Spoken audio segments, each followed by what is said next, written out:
lane. So getting Udyr value, getting him fed, getting him ahead is so difficult. And without lane priority, him vertically jungling against Clid is going to be so difficult. Not to mention that Clid can challenge your early Drake priority. You can actually have an advantage there. So the Udyr pick was strong.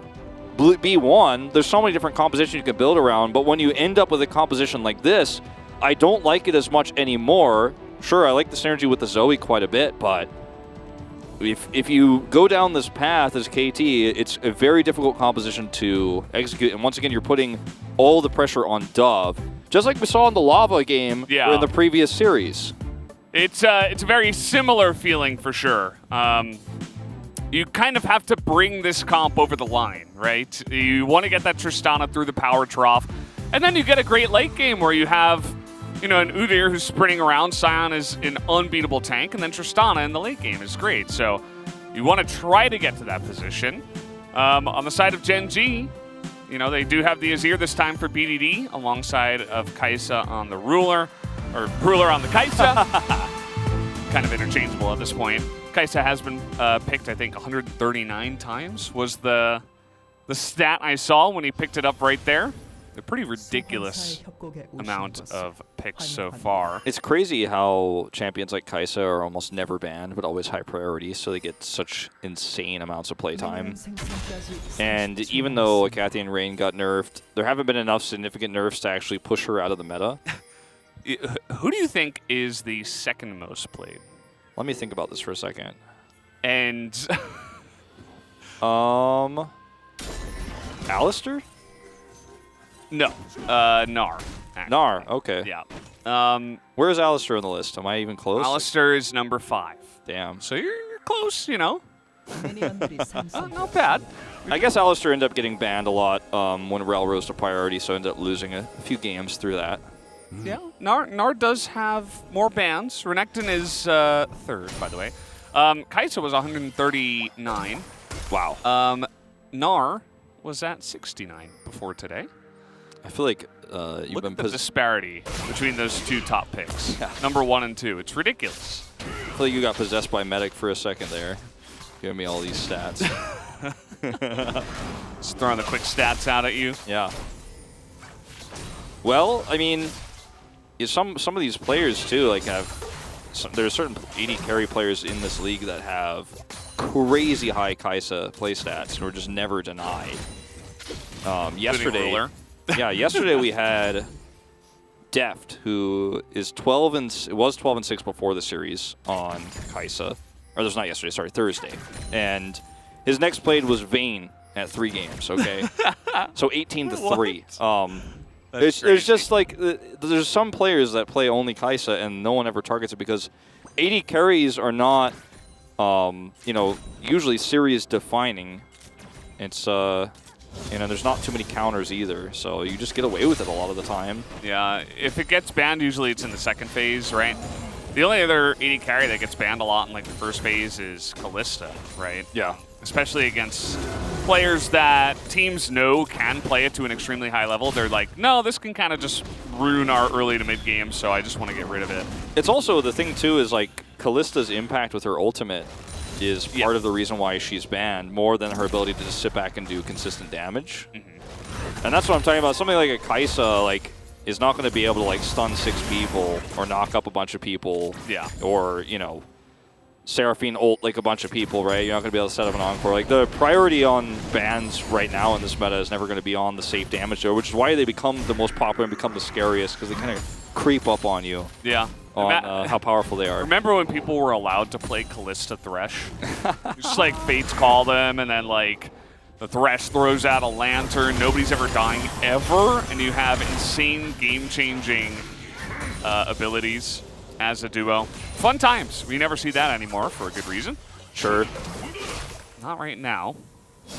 8-1, actually. The one win was fly over BDD. Well, there you go. On Azir versus Zoe. Yeah, BDD is Zoe. This time he's the Azir, though. Well, you know, I mean, it's an interesting choice, the Zoe here. I'm not a huge fan of it compared to some of the other options. I would have personally really liked the Victor more because of how much consistency he's going to offer you in a team fight when you have a really nice front line.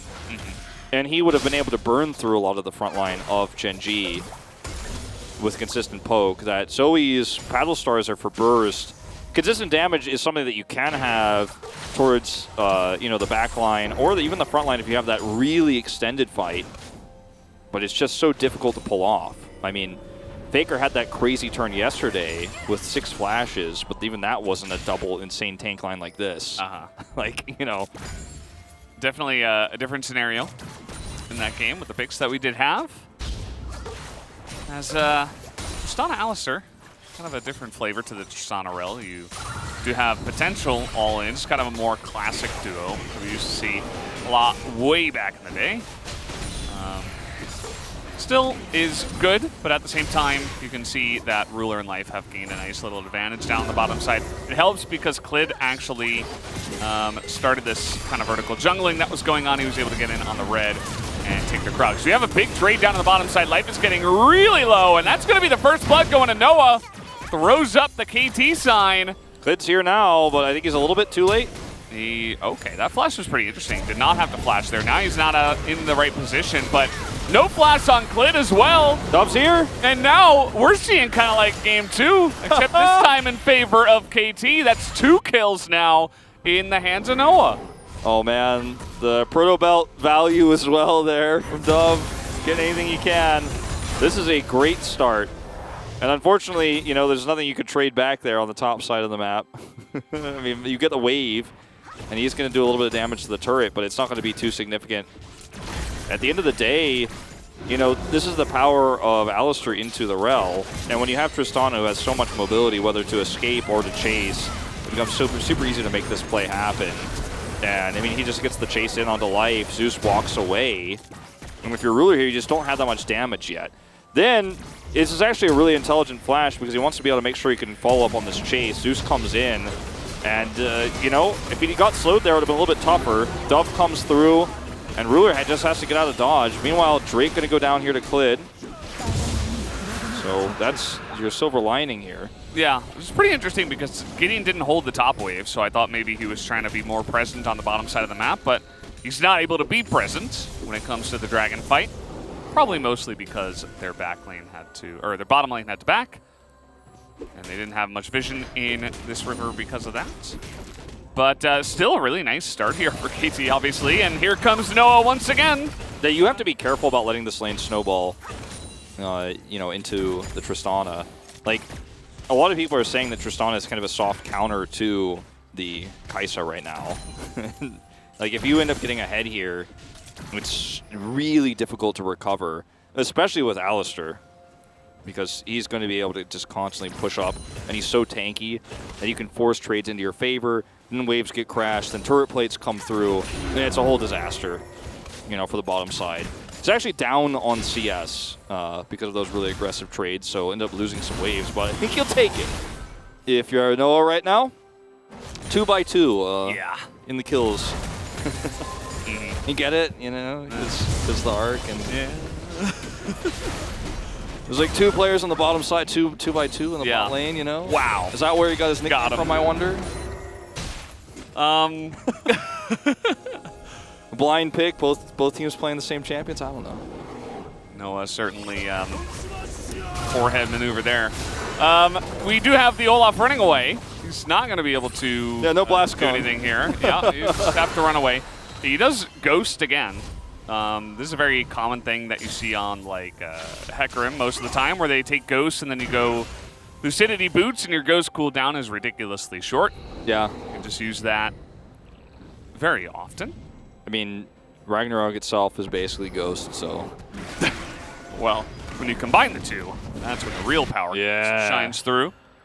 So you're always able to get out of a lot of sticky situations. I mean, with this lead, too, Gideon starts to get some vertical jungling done, steals a lot of camps. They have priority right now for just the moment, over this Rift Herald. So Noah's actually going to try to further his lead by taking the red. You got to be careful about this one. Unfortunately, Azir is here. I don't know if he could fight this. No chances taken. Gideon he had that within 27 health of just hitting the eye and killing it. Yet, he was still taking it so carefully. Yep. just to make sure that Clid didn't do any shenanigans and steal that one away. I can't blame him, you know. We mentioned how much is on the line, right? You don't want to make any mistakes in these games. BDD, meanwhile, just slashing away here in the mid lane. And I thought with BDD's prio there, it was a little bit risky to take that Drake, but they had everybody rotate over. Doran had prio. This ends up being a free Herald. I wonder where they'll put that is the real question for me. I mean, you can just give a lot of extra gold to Noah and allow him to snowball the game, or you can buff up your really strong and solo tank in the Scion. I mean, Udyr's kind of tanky, but not going to be able to offer the same amount as an Olaf.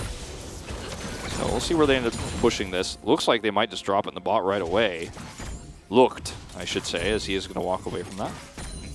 They had this wave controlled, but not going to be the case. Yeah, you know, none of these turrets have really taken any plate damage yet, so maybe just waiting to see if anyone can get some poke down onto some of these turrets first, so you could potentially get not only the plates, but the first blood turret. Gideon is going to be spotted here. Clid in kind. Has to use his ward here to get some extra info. It's going to just give some gold over. Nice little exchange there. Gideon's had a pretty good series on the Udyr here, you know? And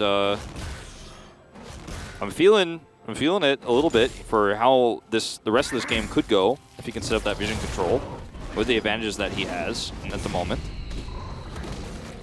Genji in recent comms, the coach was just saying, you know, if we don't mess up early, we'll be totally fine. And I think a lot of it had to do with the comp on that day. It was in, you know, some of our mic check things that we do during the break where I saw this. But I feel like that is kind of a Genji thing that you had to pay attention to as well, because this team, sometimes they get behind and it's like, you know, you're in second place in the LCK. How are you losing this game? If they can just play it out and not make any dumb mistakes here early on after, you know, the situation that we're in right now. Sure, I mean, small mistakes, but it's going to cost you. Then they should be okay. You know, they're a very skilled team, but yeah, they're gonna have to deal with this Fed Tristana. Gideon's really looking for a lane to drop this Rift Herald. He was thinking about mid. I mean, I think what he's gonna do is try to force this Drake fight. I mean, if Genji decide to fight this, it's gonna be a very difficult fight to take, especially with the vision that's now being removed. So I don't think they can. If they refuse to fight it, they can just group up and drop the Herald bottom. I feel like they could have done it a little bit earlier when that reset was happening for Ruler in Life, but either way, the value is going to be the same. And now that they're grouped, they can just leave Noah here to get the rest of the plates done, as many as he can. I don't even think they necessarily need to stay here. Feel that ward and get out. That's what they're going to do. The timing of this is really good because the Kai'Sa's not here. Yeah, exactly. The killer instinct is there, and, you know, they see the rel, so as you mentioned, they just get the charge, back away, get those plates, get your AD carry even more fed than he already is. You're going to be feeling pretty good about yourself in this game. In terms of scaling, you know, we've talked about what Tristana can do and the lead that she has, but I'm more worried about what BDD is going to be able to do in this game. You know, Ruler is ahead in CS considering the circumstances. It's pretty impressive. Aggressive trade here. Yeah, he's actually going for the Ornhorn, and he does take the flash away from Doran, you know? Yeah. These two tanky guys in the top lane, we don't necessarily look for much action, but Doran got the plate and he traded his flash for it. I'm not sure if that's worth it in the end. I guess if they don't fight for the next 5 or so minutes, they should be good. I mean, if this game continues on the path that it is, it feels fine, but looks like KT are planning a push over here on the top side to try to punish for this, but they've made this so obvious. So pings are being spammed everywhere. Scryer's bloom check, everything is happening all at once, so I don't think that Rascal is going to be under fire here. Very safe play here from Rascal and Genji. Yeah. Supporting the top lane, making sure this doesn't happen. But going back to what I was saying a moment ago, if you're Dove in some of these upcoming fights, you're going to have to thread the needle if you're going to execute anybody in some of these upcoming team fights that are going to happen around the Drake and then later on Baron, of course. And I wonder if he's going to be able to consistently do that, because someone like Faker, you know, even BDD or Showmaker, you trust in that potential. You'd be like, well, it's going to be tough, but if there's one person who could do it, it's going to be one of like the 3 people I mentioned. Chovy. Chovy as well, sure. But yeah. For Dove here, I mean, a lot of the weight on his shoulders in this game, because your composition isn't just going to work where Zoe gets asleep and then you front to back. Oh, boy. Seen this before. Wow. BDD has missed a lot of these recently, man. Yeah, I mean, Dove, he did flash away from that one, so you're going to take that trade. You say, okay, thank you very much for your flash. You get the flash, but I feel like that could have been even better. The only way to respond to that is if BDD also flashes. And then you're like, okay, you predict the flash, and then you flash behind him, and then you still are able to push him over. Yeah, I'd have to watch that one again because I feel like he flashed early enough to where BDD could have responded there. He could have waited a little bit faster. It was like shuffle, wait, and then pop it out. I had to watch the replay on that to be sure, but either way, it's a huge win because the flash is a much longer cooldown, and you're not going to be able to consistently necessarily pick those up off the ground if you're Dove. So, you know, usually you see this happen around level 6 in other matchups against the Zoe. It's much harder to pull off. So, nice here for BDD. But meanwhile, Noah going to finish that off. He could have denied some minions. Yeah. He actually could have there, and he decided not to. Well, I think they might get denied anyways by the next turret because no one's coming down here. They want to rush over and fight for this Herald. You'd imagine they do have vision of this. What are they going to push instead? They're just going to try to get a second turret to Noah. They're putting all their eggs in this Tristana basket. Yeah, I mean, with the rotation that comes out of Gen G, they say, well, I mean, Noah's going to be just fine against Rascal, so you can get a bit more damage done here. But as you mentioned, it's not necessarily super high value to get damage onto that tier 2 turret. At this point in the game, at least. Yeah, they have a lot of wards around the Drake pit, and they have teleports up here. Well, a teleport up in Doran, so he can stick around the top side, and they could try to get this Drake advantage. So they have that going for them. Ward clear master Udyr over here slapping him away. He just barely spotted that ward, but he ran out of time on the scanner, so couldn't actually clear it. Knows that he's spotted up there on the top side of the map. And this time around, both KT and Gen G have one Drake themselves, and it is a Cloud Soul. So we'll see how much priority either of these teams put onto this, you know, because it's not like one Drake to the Cloud Soul point. Yeah. And it's a Cloud Soul itself, so. This one's kind of tricky like that, yeah, because, you know, you don't want to end up losing too many people for this one. It looks like Gen G are going to be willing to give this up, and KT are just going to rush it down into Udyr. He'll be able to clear it very quickly. And they're going to try to trade a tower for this. The top turret will go down. Top turret will go down. Thank you, Ruler. I mean, this puts you closer to Soul Point, but it's not Soul Point itself, so less valuable. I do feel like this is going to be really significant for both teams, though, when you look at the ultimates that are actually available for these team fights, and also the speed boost that is going to be granted to the Udyr, which is actually huge in terms of his ability to set up for Zoe. I feel like KT really need to get this mid turret, though, if they're going to try to start getting control over this game. And we're just so far away from that right now. Yeah. Like, they have no way to push it down. KT got this early lead, and then they were like, okay, great. Nice. And, yes, they were able to take the Infernal Drake because of that. It was actually great that Clid was able to sneak in after that bottom side play and steal the Ocean Drake away just to, you know, lessen the threat of the Cloud Soul. That could go to the side of KT. Yeah, we were a little bit surprised that that went off without a hitch, too, and it ends up being very significant at the end of the day. Yeah. And that's why, I mean, I keep harping on this. A lot of people are like, well, it's just a XYZ Drake that's not useful here. Every Drake matters. Yeah, as every Scion matters, he's going to be able to flash away and survive. And you can see this is kind of the state of the game here where neither team is really looking to overstep their boundaries. Gen G know that they want more time to try to scale up BDD, and they know they're a little bit behind, and the Tristana is really scary right now, so they're just getting small objectives and going with that. KT aren't really being super proactive with their lead. Happy to scale their Tristana as well, so we kind of just exist in this lull state here. Tristana is going to be the champion that can help break up this tank line from a fairly safe distance as the range starts to increase. And, you know, that's when you can, if you can chip those players down with Paddle Stars and Tristana autoing safely, which is way easier said than done, I could see the front-to-back team fight working out, but I want to see how this is played by Dove first before I can judge this composition, because, again, this is a very difficult to execute style into the draft of Gen G, so, you know, it's very obvious that there are scaling parts that, for both teams, that work very well.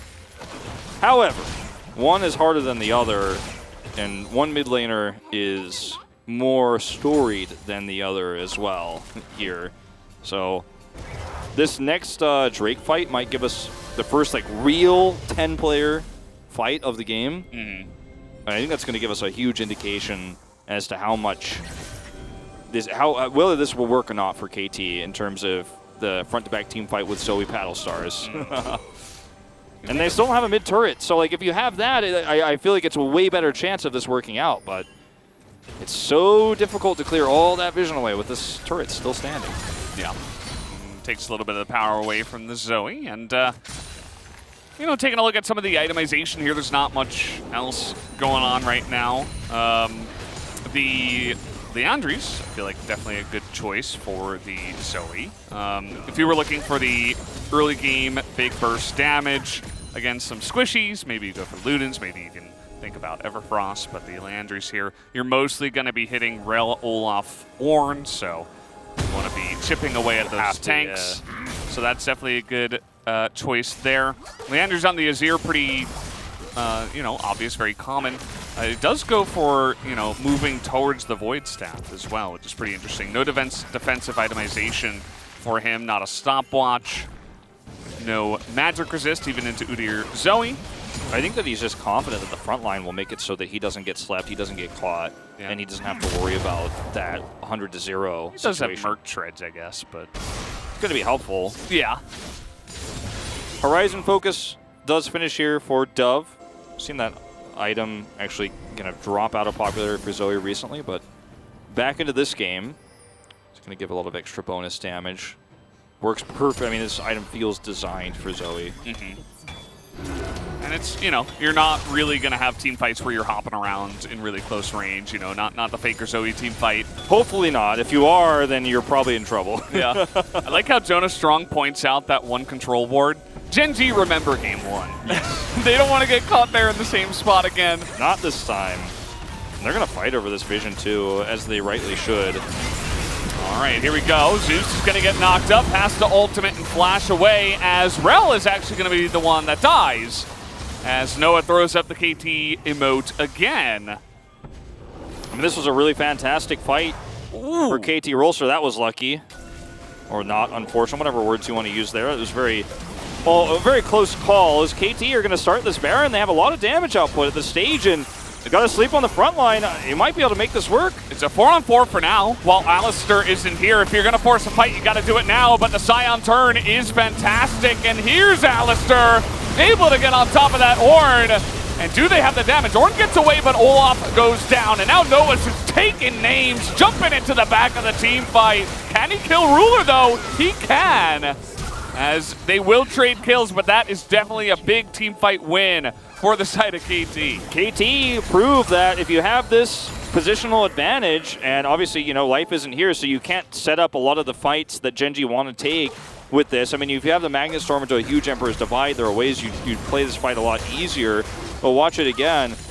And this is going to be, you know, obviously the extended version where we do see the pick onto life. I mean, look at this ult from Noah. It's actually insane. Like, oh, no, you're not actually going to fight, and Rel is just going to die. Like, that's how fed she is at this stage.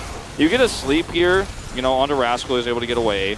But now, like, how do you win this fight as Gen G? I mean, you're so desperate. They dodged the Scion ultimate super well. The Ornn Horn here is interrupted. He's not able to use it, and the front-to-back power of this Tristana in a situation like this where there's no engage tool is amazing. Look how the Emperor's Divide just doesn't get anything done. BDD has a lot of damage, so it's like kind of a 1v2 there for Noah, and he still gets the kill. As this is a team fight win, and we're not done yet, apparently. Yeah, here comes Scion. Ruler does have his flash as we're just fighting in the enemy jungle. Is that a good idea, though? Zeus is taking so much damage. Look at the damage coming through from Noah again, though. Yeah, Doran now going to have to turn tail as he does not have his flash anymore. That's the double knockup from the Ornn. And both of these tanks are going to be taken down, and now it's Gen G who are in control of this map. Yeah, and they're going to get the Baron. I mean, last time it was a very thin margin that KT won the fight on. They weren't able to Baron from here. And I mean, KT can push down the mid turret. That's a really huge boon for controlling this map and getting this competition. Oh, he steals this fight. Okay. A little bit too slow, but like the idea. Just picking up everything. I mean, they're going to get 2 turrets for this, actually. And Gen G a little bit timid to actually come over here and deny this. I feel like sometimes when we get into these games, like I don't know how to place it, but it feels like the tempo of the game goes too fast for Gen G. Sometimes they're a little bit slow to respond to some of these macro decisions.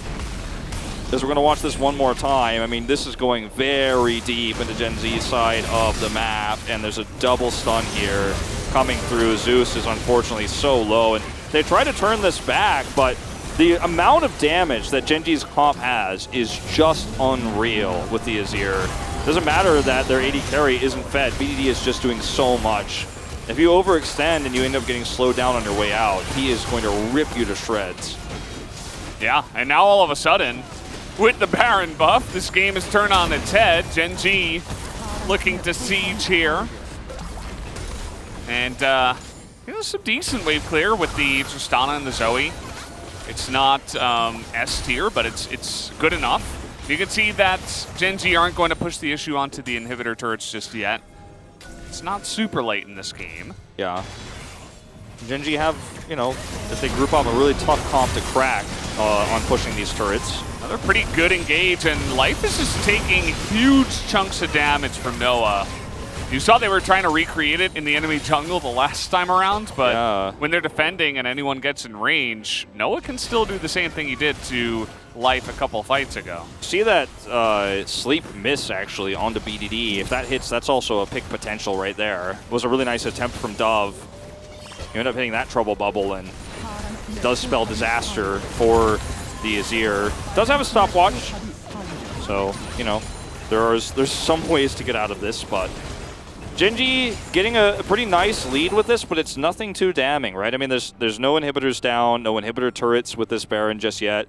Only a minute to go, and with the timing of this, you're not going to get a massive amount of priority over the next Drake either, and even if you did, KT are on soul point, so this is a really nice turnaround for Gen G, but it's not enough yet to say they are firmly in the lead.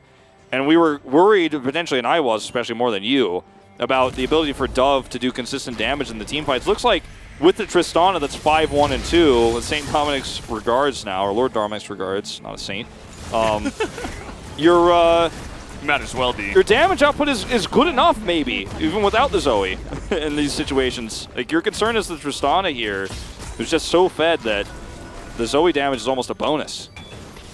Void Staff on the way. Yeah, certainly helps. See that Gen G do have a lot of control over this jungle even. Still with the Baron buff that did just time out. Actually going to use the last bit of that, does Life, to go home, pick up some more wards. Definitely the right move there. For KT, as we approach this this Drake fight, 35 seconds to go on it. Scuttles up was taken just before this, which is massive. It's hard for Gen G to actually get in there, or rather it's hard for KT to get in there unseen. A lot of extra vision advantage. If you have that, you can use Zoe so much easier for free. Now you have to fight your way to vision control through this mid-prio.